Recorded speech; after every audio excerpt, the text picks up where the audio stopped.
Boy, the fake newsers, man, they're out in droves now, aren't they? It's like they smell blood in the water or something, and they're fake newsers. They're out there like crazy blasting Trump every single day. Monday, it's Russian collusion. Tuesday, Trump's mentally unfit. Wednesday, Trump's a racist. Thursday, Donald Trump sent an email. Trump's going to be indicted. Friday, look at his book. Even Steve Bannon thinks he's nuts. Michael Wolff, et cetera, et cetera. It goes on every day. And then they hit the shuffle button, as I said earlier. I mean, it's almost becoming a comedy show out there. It really is absolutely ridiculous. Meantime, the government heading towards a shutdown, and we'll see how that plays out the next couple days. Meantime, joining us now, Senior Policy Advisor. It's a big title. Senior Policy Advisor, America First Policies. Curtis Ellis. America First Policies, the #1 political action committee that supports the agenda to make America great again. Curtis Ellis also served on the Trump for President campaign. He was one of the first handful of people there, along with me, Corey Lewandowski, Mike Klassner, and others, when the campaign first formulated. And he was also on the transition team. He's a former senior analyst with the Department of Labor and an all-around good guy. And he's back here on the John Fredericks Radio Network by popular demand, and you can read his articles on WND.com. Hey, Curtis, good to have you with us. It is great to be here this fine morning. John, you are loaded for bear. Now, Curtis, are you reporting today live from one of these S-hole countries? You know, one of these countries that have a tin horn dictator that robs their people, takes the money, loots everything, keeps their citizenry impoverished without any opportunity, does not educate them, and can't separate water from raw sewage? Well, except for the last part, yes, I'm in New York City with Mayor de Blasio. No. I heard he's running for president. I'm in the S-hole East Village, where we've got homeless people living in the park alongside junkies, and it's wonderful. And Mayor de Blasio puts up posters in the subway and on the buses telling people how to shoot up. If you want to shoot up, this is the way to use your needle, and we'll give them to you for free. So I don't know. I don't know if that makes this an S-hole, but maybe it does. No, I love New York. New York's wonderful, and it's so wonderful that it can even overcome the tin horn dictator of Mayor de Blasio and still be great. But the tin horn dictator line, right? You like that, yeah, right? That's it. I mean, he's a loser. If he weren't term limited and he were to stay in here for a few more terms, he would definitely turn this place into the S-hole that Los Angeles is. But well, you'd have to go back to the David Dinkins days. Remember Dinkins, Mayor Dinkins? How he destroyed the city, right? He came after Ed Koch, and then Giuliani got elected. If memory serves me correct, in New York, because my first foray into politics was 1975, and my father had me handing flyers out on the streets in some, I forget where we were. I was 17 or 16. My father was a union leader. He was a pressman, and we were handing flyers out for Barry Farber. Oh, yeah, Barry Farber. They got to go back to 70, He's a 75. good friend of mine. Yeah, got to go back to 75. Barry Farber ran for mayor, and my father was supporting him, I guess, in the Republican primary over Roy Goodman. I don't know how I remember this stuff, well, Curtis. That's pretty good, John. That's some great New York trivia. Roy Goodman, liberal Republican from the Upper East Side of Manhattan, known then as kind of fallen into disfavor now, the term. The Silk Stocking District. That's right. The Silk Stocking District. Why did they the Upper East Side? Because that's where all the rich elitists live. The Silk Stocking District. That's right. That's where Goodman was a state senator or state forever. He was. Yeah, he was a longtime state senator, white guy. There. Yeah, and my father loved Barry Farber, and I guess the scheme was that if Farber could get the conservative line and the Republican line, and then there was Ed Koch, and then there was a liberal in it. I don't remember his name. And my father thought that Farber could actually win that race had he had the Republican line, but he got beat by Roy Goodman. So how I remember this stuff, I have no earthly idea. And for all your listeners, we'll move on to something really relevant to the listeners here. But just one last point: Barry Farber is a radio talk show host. That's like right. You. That's right. That's right. Yeah. Barry Farber. Yes, very interesting. Now let's get the government shutdown. The Democrats saying no DACA. They're going to shut the government down. Screw Trump. What do you make of it? I think if the Democrats shut the government down over DACA, they're going to get murdered in the midterms, particularly in some of these Senate races, West Virginia, Indiana, et cetera, where there are competitive seats, competitive races. I don't think it's going to go over real big in North Dakota that you shut the government down. To save illegal aliens, to give amnesty to illegals. I think that's a great issue. I hope the Democrats try to do it. It's definitely going to be a loser. So I think they're going to blink. I don't think there's going to. I heard you say you think there's going to be a shutdown on Friday. I don't know if the Democrats are that suicidal, but they could be. They're not too clever, and they now have to please their base. They've set themselves up, saying that President Trump is like the KKK or George Wallace. So how could they possibly give in to him? They've painted themselves into a corner with their base. If this guy's a stone cold racist, they say he is. How could they possibly not confront him by shutting the government down? I mean, it's just bizarre. I kind of agree with that, Curtis. Like, once you say this, once you go down this path, and you got now a number of Democrats just calling the president and his supporters racist, no matter what the circumstances are.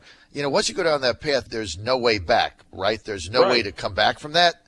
So there's no way back here for them. And so this is the path they're going down. Here's the thing I just want to get your comments on, right? For 8 years, the Democrats under Obama that kept raising the debt limit said, send us a clean bill. Send us a clean funding bill. We don't want Obamacare repeal tied to it. We don't want the sequestration tied to it. We don't want this tied to it. We don't want that. Just send us a clean bill so we can keep the government open, right? They said that 8 years in a row. Now the shoe's on the other foot, and the Republicans are saying, send us just give us a clean bill, and we'll keep the government open. And now the Democrats are taking the opposite position and saying, no, we want to tie something to it. Right, is that the height of duplicity or what? Ridiculous. It just shows that in politics there's absolutely no consistency. It depends on which foot the shoe is on. The other thing that's going on here is the media. I like what you were saying. I totally agree with what you were saying about the media. The media has become an instrument of the deep state. They have become the Pravda. And to question the media is like questioning the Soviet state in the old communist setup there. You don't do it. So when the president criticizes the media for being fake media, oh my gosh, this is an assault on American democracy. That's ridiculous. I'm looking at a story from the AP, and they keep baking into all of their stories this false narrative that the president's erratic, that the president's a racist, that the president doesn't care about non-white people, that the president is this, that the president has an ingrown toenail, I don't know, whatever it is. So there's a story here on the immigration, on the big decisions await Congress on immigration. 4 issues are the focus of the talks: protections for young immigrants, blah, blah, blah, blah, blah. But there are huge obstacles to the deal, considering intense political pressure. Trump's erratic and impulsive behavior, and on and on and on. What erratic and impulsive behavior? He has said all along that he wants these elements. He wants a wall. He wants to end chain migration.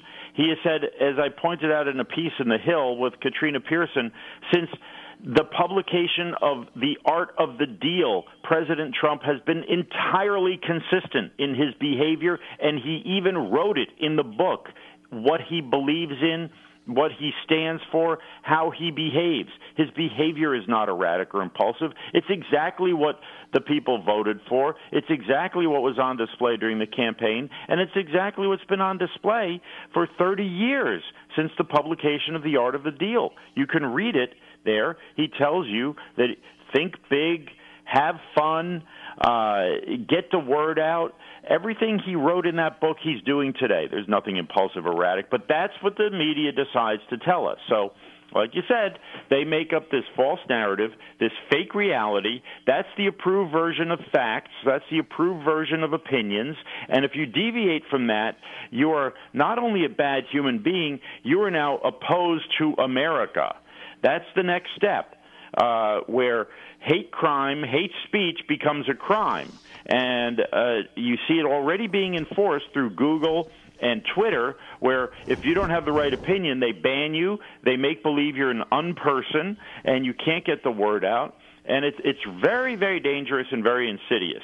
And unfortunately, too many people in Congress, you've got these blind fundamentalist libertarians, and they say, well, if private enterprise is doing it, it's okay. It's only government that can actually do censorship. Well, they're forgetting the fact that we now have a corporatist state, and that's the deep state. It's corporatism, where these giant corporations, and there is nothing bigger than Google, work hand in glove with the government to create the corporatist state.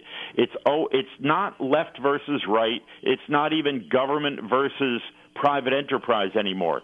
It's big government working in combine with big business against the little guy, whether it's individuals like you and me or your listeners or small businesses. And so you've got these trade deals which work for the big corporations but stomp out the small businesses. You've got government regulation where the giant corporations work with the government to write regulations that they know the smaller competitors can't afford to comply with, and it drives them out of business. That's the racket being perpetrated right now. That's the racket being run on our country and on a global scale. And it's unfortunately too many of these people who claim to be conservatives are so blinded by what they read in the National Review 40 years ago, they can't see what's in front of their eyes. You're absolutely right. And as you're calling it, the corporate estate, where you have basically big government and big corporations combining in kind of an oligarchy type of a scenario. They do it on trade, they do it on regulations, and the corporations in bed with the government in order to get policies, get laws, get swampy, basically, in order to write things that protect the big corporations against other startups competing with them or smaller companies competing with them. And that's really what the swamp game is. And then these big corporations, they give big dollars in donations to political action committees and to candidates in both parties, because it's not Democrat, it's not Republican, it's just about their money. That's it. That's it. That's it. And like you say, they want this immigration business. They want the cheap labor. They want the cheap labor. The Democrats want the votes. You bring in people who live on welfare, and they vote Democrat. And the companies get their cheap labor, drive down wages for everybody, particularly hurting black people and minorities in this country who are at those who are at the lower end of the pay scale. But the Democrats keep blinding everybody with this talk about race. And it's really... Curtis, is it the whole race thing that they're playing right now, calling Trump a racist? Anybody that voted for Trump is a racist. If you support Trump, a racist. If you're a surrogate for Trump, you're a racist. If you have a sticker on your car, you're racist. If you're Republican, you're racist. I mean, the whole thing, okay? They're going down a very dangerous path here because this is about economics. And what they're failing to tell anybody is right now we have the highest consumer confidence in 30 years, the highest business confidence in 4 decades, highest stocks, the lowest unemployment of people seeking employment. We've got $3 trillion coming back from overseas. Optimism is off the charts. Wages are up. Bonuses are up. Jobs are up. Chrysler plant, Michigan, $1.5 billion investment. 2,500 jobs, gave $60,000, employees got bonuses. All this goes unreported. Walmart raised their minimum wage now because they have to compete for more workers because their business is up. So they have to pay people more money in order to attract them. Now what we're finding out, Curtis, that's also gone unreported anywhere by this fake news media is that the employment pool, Curtis, is now starting to grow. And so the unemployment, which is at an all-time low, is not really reflective because there's another 5% of the country who just gave up looking for a job. Right. Now they're coming back. They're coming back into the labor market because jobs, Curtis, are there, including, and I want to make this point, including, according to the New York Times, people who have served time for committing crimes, former felons who can't get jobs because, look, if there were 3 people competing for a single job and you were a felon, you're not getting that job, period. But now there's 3 people and competing for 4 jobs, right? So now the applicant pool opens up. This is a great thing for America. His immigration deal, and we start cutting back on the number of immigrants, legal and illegal, you're going to see more of what you're talking about. Wages are going to go up, and you're going to see more employment, more jobs and better jobs, more wages, better wages, especially at the lower end of the pay scale. And guess who that is?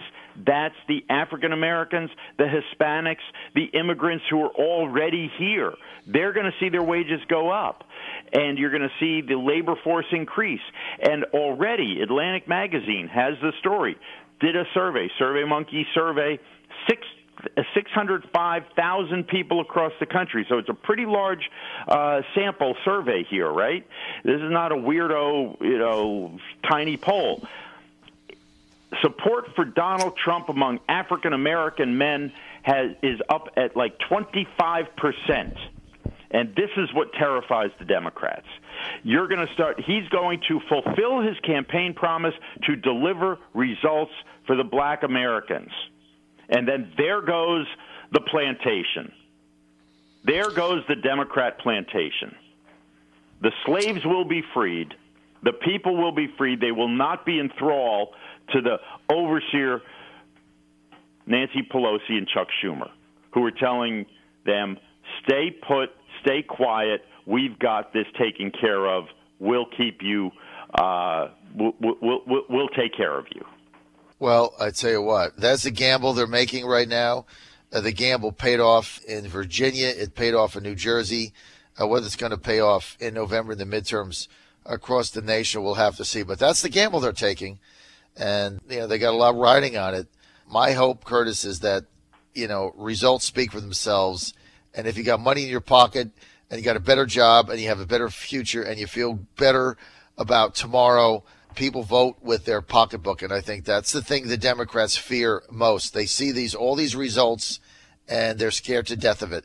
I'm out of time. I want to thank Curtis Ellis for being with us. And Curtis Ellis, Senior Policy Advisor, America First Policies. Thanks, Curtis, for being with us.